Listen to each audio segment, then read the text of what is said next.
Alright guys, what we have here is a very unique motorcycle from Honda. Honda made this bike. It's not a very popular bike here in the United States, but the more and more I look at this bike, the more I like it. Now the windscreen on it is from another bike, so it looks a little bit hokey, but it's very effective in the winter. I do recommend you guys get a bigger windscreen if you're thinking about riding every day of the year. But this is a very unique bike. It's an nc700x. Now this is my second nc700x. The first nc700x that I had was in manual. This one is the DCT ABS version, which is a little bit more sought after. What that is, it's a dual clutch transmission motorcycle. Now this is a very unique bike. You know, NC stands for new concept. And Honda made this. I think they were targeting new riders and riders that are coming in from a very long hiatus. And also, it kind of fits in there with the people who don't really like the whole clutch type of riding. I rode the Goldwing DCT, and I thought that was a great bike. Like, I had no issues with it. It rode exactly the way I expected a motorcycle to ride. The computer on that thing could practically read my mind when I wanted to ride, and this thing is like that. If it senses if you want to go faster. So if you're going at 6th gear, you twist the throttle. Depending on the amount of throttle that you give it, you'll downshift to 5th, to 4th, to 3rd, depending on how much gas you give it. Now the nc700 looks very similar to the CB500X, but it's very different. I have ridden CB500s for a while, and that bike is a bike made mostly for riders that like conventional motorcycles. This is not a conventional motorcycle, and that is why I think this is probably one of the more unique motorcycles that Honda has made in a very long time. Honda has made some really amazing motorcycles. The Africa Twin, the Honda Monkey, the Honda Grom, you know, they've been doing like these slam dunks, and I believe that this bike is a slam dunk as well, except it's not a slam dunk when it comes to attracting motorcyclists. The type of rider that would get this, if it's not a beginner motorcycle, is someone that appreciates this for the concept. The no gas tank on the top, keeping the weight down low, like the automatic transmission.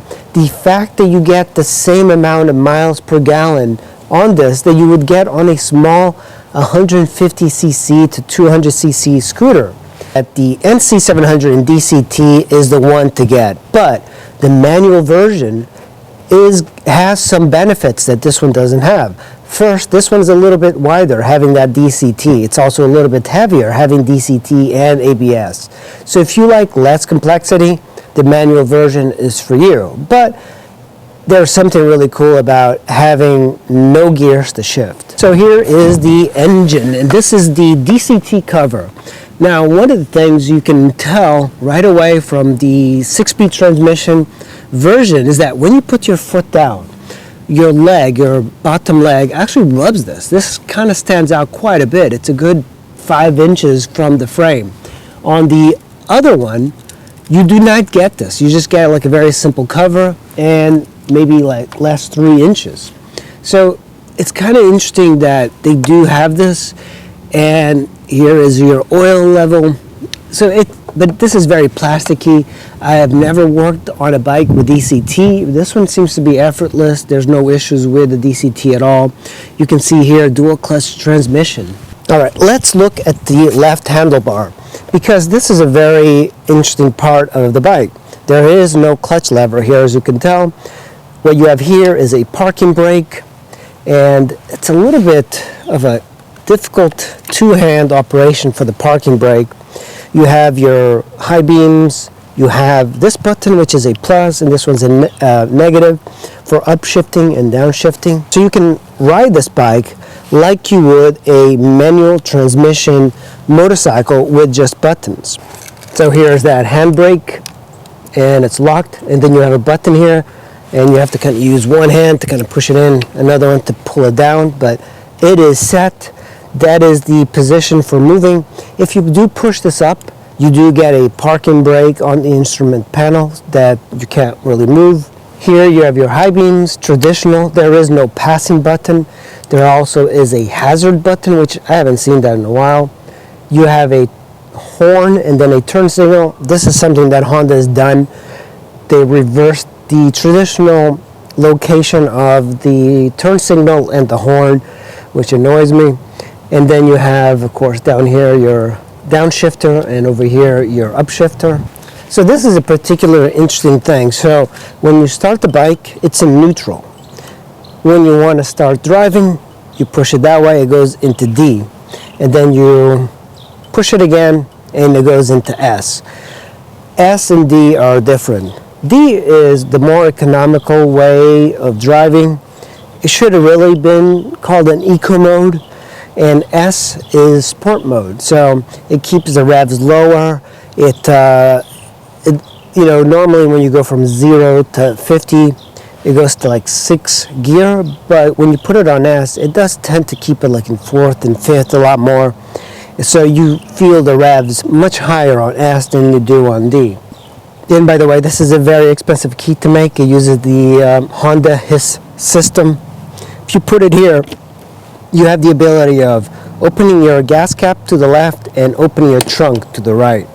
And now this is the really big benefit to commuters. So where traditionally you would have a gas tank, what you have now is a very deep pocket here that you can put a full-size helmet in here.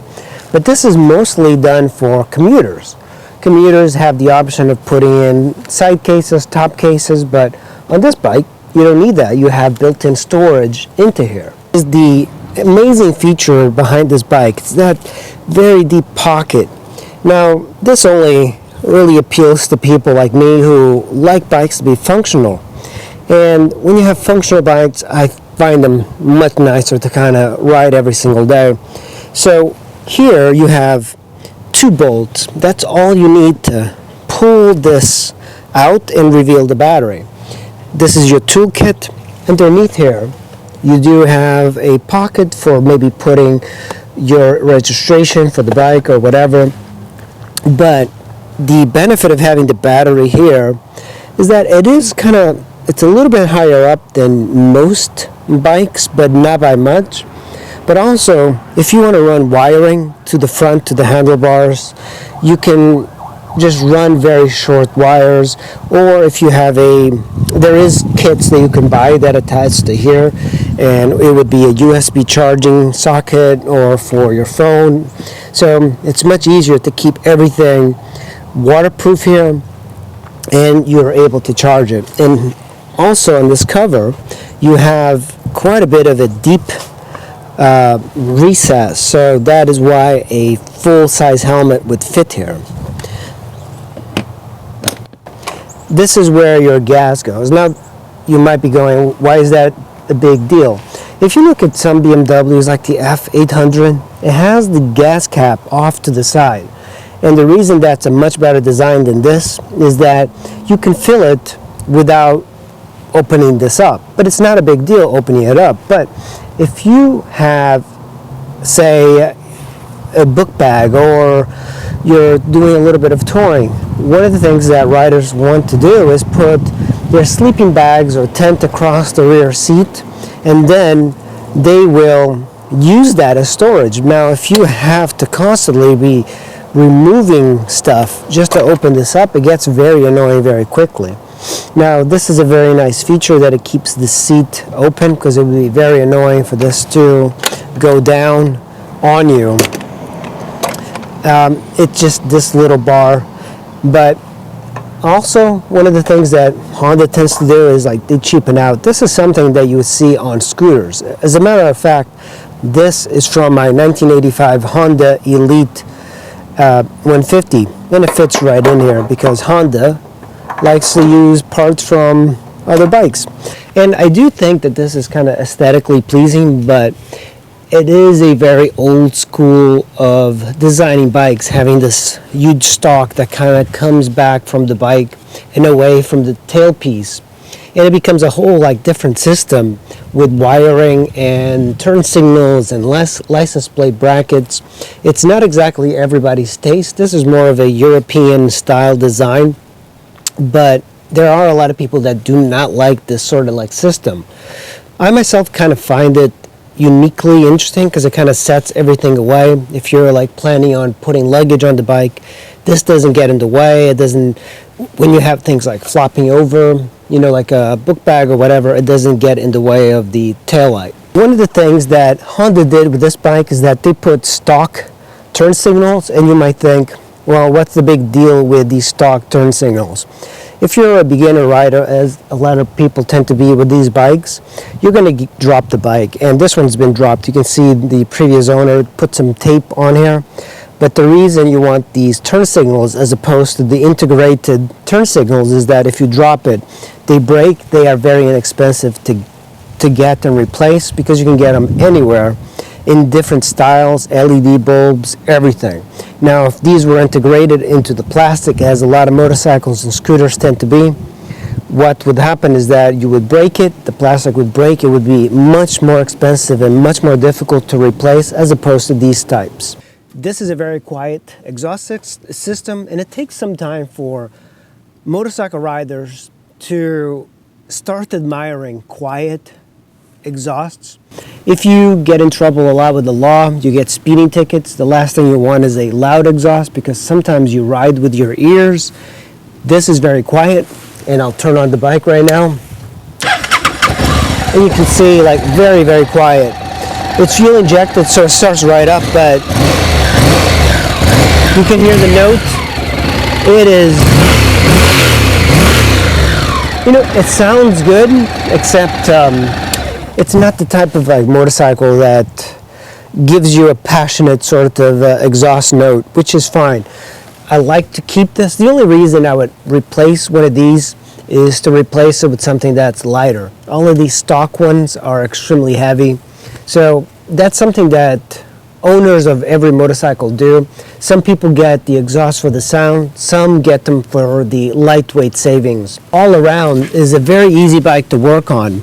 So to adjust the chain, you have these two nuts on each side, and that's how you adjust it.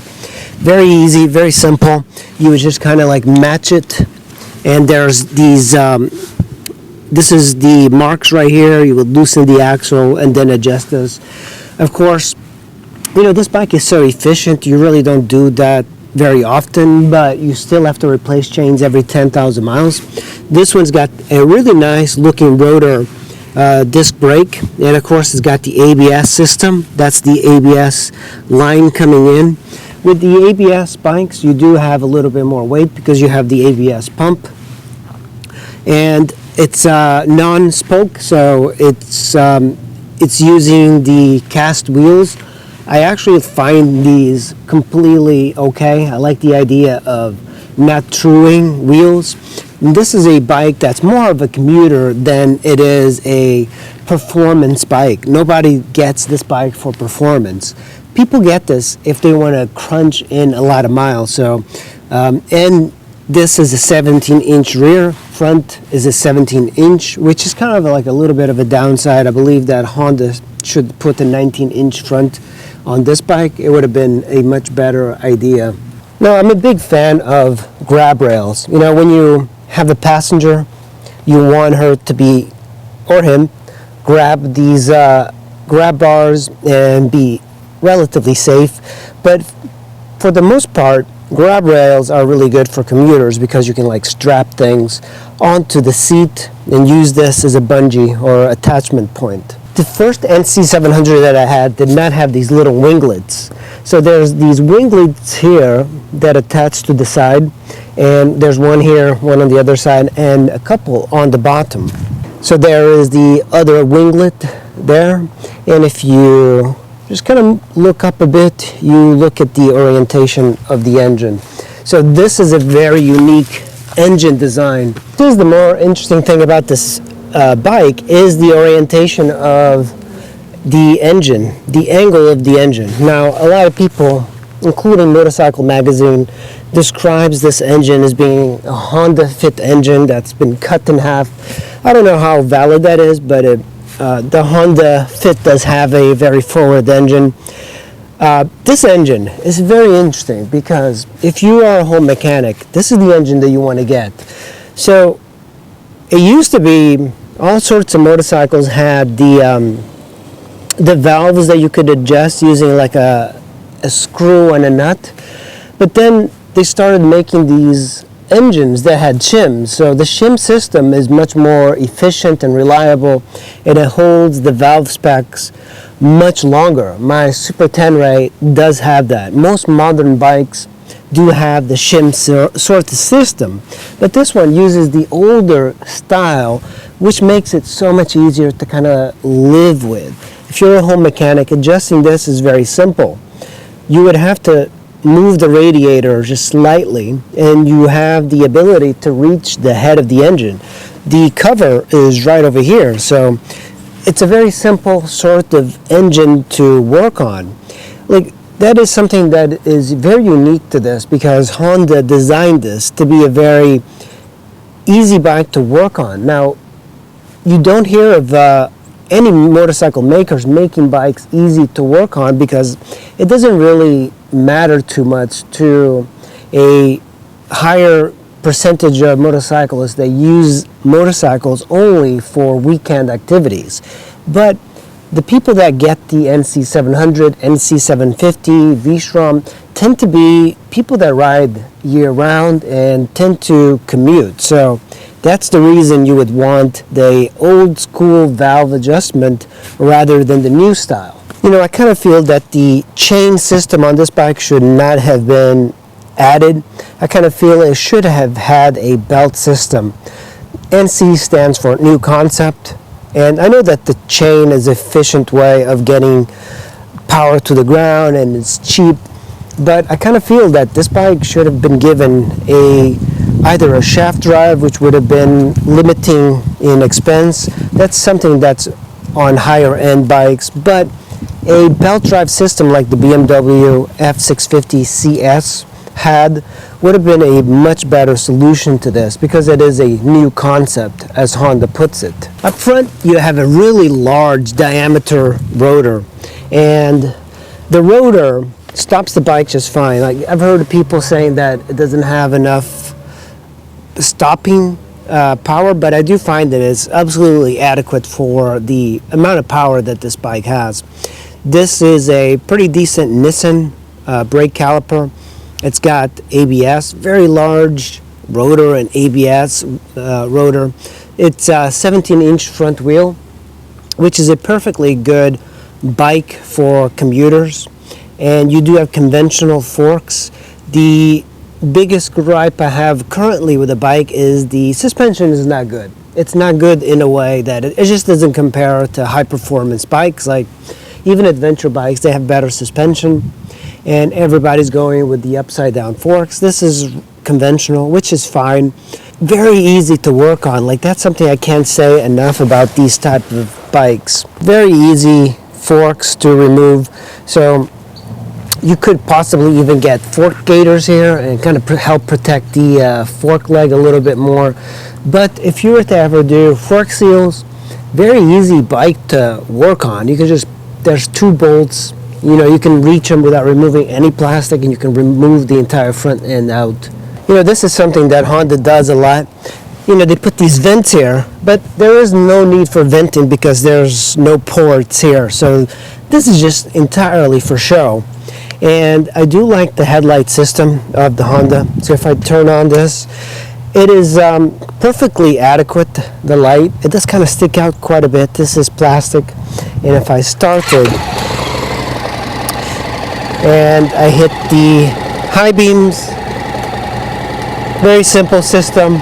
This is a very budget-oriented bike, so you're not going to find LED lights. You're not going to find anything high-end on it, but what they do give you is a budget economical bike that you can keep for a very long time, commute on it, tour on it. So let me go ahead and start it.